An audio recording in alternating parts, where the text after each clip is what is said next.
What's going on, everybody? Welcome back to the channel. I hope you guys are staying safe and you've been doing well since the last time I posted. Now, this video kind of goes in conjunction with the last video I posted, which is 37 of the 40 federal death row inmates got their sentences commuted to life without parole.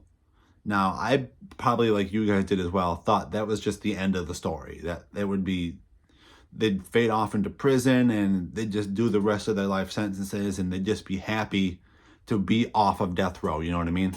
But apparently, two of these men have decided to argue against the commutations of their sentences, and they are not trying to accept the commutations of their federal death sentences.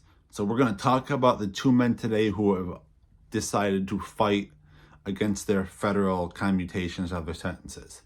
Now, the first one is Shannon Agofsky. Now, if you don't remember what Agofsky did to get in prison in the first time, because he was already serving life when he got his death row case, him and his older brother murdered a bank manager and tossed his body into the river. So he was already doing life when he was let into a fenced-off recreation area in the prison, and he murdered the other inmate that was in there. And he had already written about he was just waiting for the guard to do something stupid to be able to let him test out his rage, essentially. I'm paraphrasing, but he was basically just waiting for the guards to put him in a position so he could hurt somebody.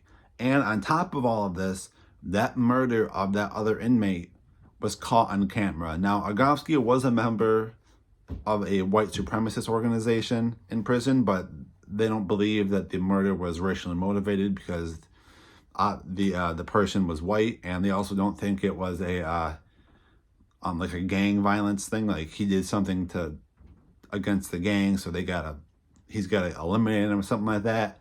It seems to have just been like he decided that he wanted to hurt someone, and that was the first opportunity that he felt that he was presented with, that he could actually go out and hurt someone the way he wanted to. Now, he's arguing that, like both of these men are arguing, that one, that they didn't ask for commutations of their sentences. They're also arguing, both of these men, that it's going to hurt their appellate process, because Shannon Agofsky here is still appealing the life sentence that he got first in 1992, but it's 2025 now. Bro isn't too successful at appealing that. He's also arguing that against a double jeopardy, because he actually got 2 death sentences stemming from this murder of this other inmate, which I didn't know was possible, but apparently it is, because he got a federal murder charge and a murder of a federal inmate charge, which I didn't actually know was a separate charge in and of itself. So he's trying to argue double jeopardy because he's like, hey, how can I get 2 death sentences stemming from the same incident? How can you give me 2 cases, two needles for the same thing? He's not arguing that he did it because, like I said, this crime is on camera. He can't argue against the fact that he did this. Now, he says he's trying to prove his innocence. He's got his wife behind him, but I don't see him being able to do that, especially with this second murder on camera. Even if he does prove his innocence in the first case, although his brother that he committed that crime with already died in prison, he would still probably end up having, at minimum, to do life on the second case of the murder of the other inmate that he committed while doing life on the first case. So I don't see that one going anywhere personally, but I'll talk more about that in a minute. Now, the second person is Len Davis, the corrupt New Orleans police officer. And a little side fact about this, he's not the only New Orleans police officer from that time of terrible corruption in the New Orleans Police Department to be on death row. There is a female officer, well, former female officer now, from that same time period that is on state death row in Louisiana. She's not on federal death row, she's on state death row in Louisiana. And she is the only female on state death row in Louisiana. I just wanted to tell you guys that little side fact. Now, Len Davis, if you don't remember what he did to get put on death row, he was a corrupt cop that ended up having a witness of a crime he was committing, murder. He was beating with his partner. They were beating up a teenager that they thought was a suspect in a police shooting. And this woman saw this beating and she filed a complaint against it. So he conspired with one of the other drug dealers that he was already doing illegal activities with to have her killed. Now, this other guy was offered a plea deal in this murder case, and he rejected it. He was offered a plea deal of 6 to 9 years. He ends up going to the trial. He ends up getting life. He didn't get a death sentence. He got a life sentence. So he had the possibility of getting out in 6 to 9 years. Now he's doing life. You know, he should have taken the 6 to 9 years. 6 to 9 years. I think most of us would have taken the 6 to 9 years. But that's neither here nor there as far as Len Davis is concerned. Now, what are Len Davis's arguments against the commutation of his sentence? He's got some of the same arguments that that Mr. Rogowski has here, that it would hurt his appellate process. He didn't ask for a commutation.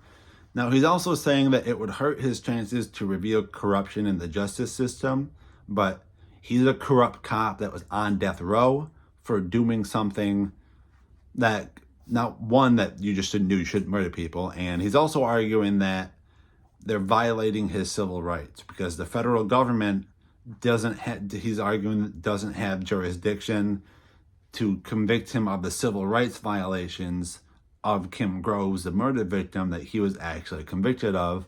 But there is a statute in the law that states that the federal government can do that. Basically, I'll paraphrase it here. It basically states that under the color of the law, like you're a cop or you're some other sort of law enforcement official, you can't deprive someone of their rights that they are guaranteed. And I'm pretty sure that you're guaranteed as a right to not be murdered at walking around the streets of New Orleans or anywhere else in the United States.